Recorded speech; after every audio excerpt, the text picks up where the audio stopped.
Recognizing the member for Saanich North and the Islands. Thank you, Madam Chair. Thank you, Madam Speaker.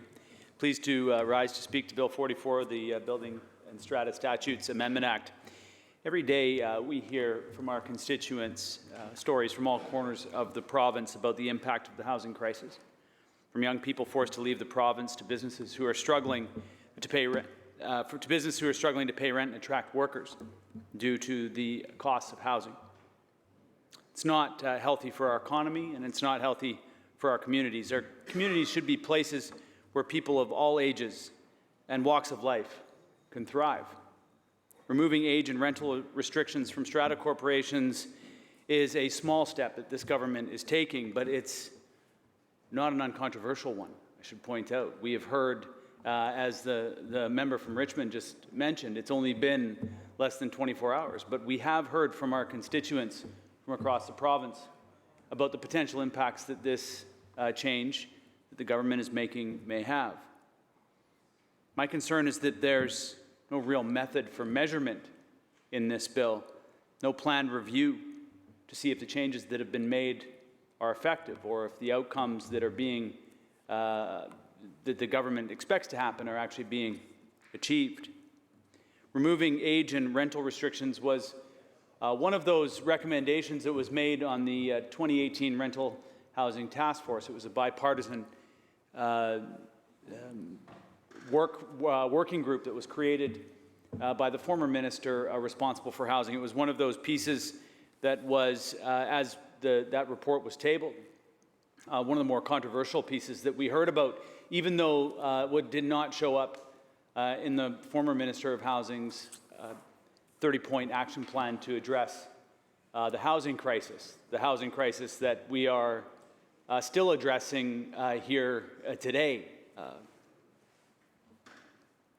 This government clearly needs to articulate a vision for housing in this province. I spoke to this in the previous bill earlier today as we're in this race to get through this legislative agenda.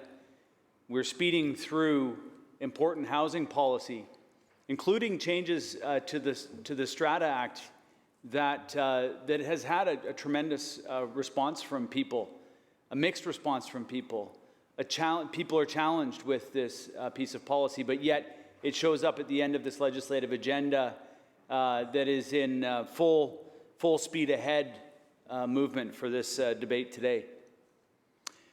Much of this new legislation is not straightforward, and it's unclear how it will impact my constituents and people across the province. That's the reason why I wanted to stand here today and acknowledge the fact that this bill is on the table and that we are going to be doing the best we can to get some of the questions that have been asked out loud in the second reading stage of this debate answered. Because actually this change might be part of a housing solutions to housing. In fact, it ended up on that report because we agreed that it was potentially a solution. However, there are nuances and potential adverse impacts that could happen, and it's important that we have the opportunity to be able to canvass that. I have questions about what will happen to the units and stratas that become available for rent. How many units will be added to the rental market? Clearly, the Minister of Housing must have done some of this analysis work. It's possible that new strata rules that are contained in this bill could drive up the cost of housing. Has the analysis been done on that? Resulting from maybe some increased speculation and corporate investment. What kind of safeguards are being put in place to ensure that that doesn't happen? How will the province ensure that REITs or real estate investment trusts don't prey upon these units and strata complexes for them to be corporatized? The greatest loss of rental units identified in the past 10 years is attributed to short-term accommodation, short-term vacation rentals. It's time that we as a government take a much more serious look at that than we have. This legislation does not deal with short-term vacation rentals. This legislation potentially also impacts volunteer-run strata boards who will now act as landlords, de facto landlords. This legislation will ultimately download the workload of management of tenants, the tenant relationships, onto volunteers. And I wonder how the government has considered and accounted for this. Perhaps there is a plan in place, and if there is, that's great. It would be important for us to be able to understand that. There's limited data on how many units will change. This change will make available. No plans to review the legislation in the future. Another issue that needs to be addressed is that there is no method of measurement and no planned review to see if these changes are as effective as the government hopes that they will be. I'd like to see a commitment from the government that data will be collected and a review of these legislative changes within a transparent timeline. I understand that many strata corporations are concerned about the impacts of these changes. Indeed, I've had constituents emailing me about this ever since that 2018 report. Even well before this, the new premier floated these ideas in the leadership event that just ended.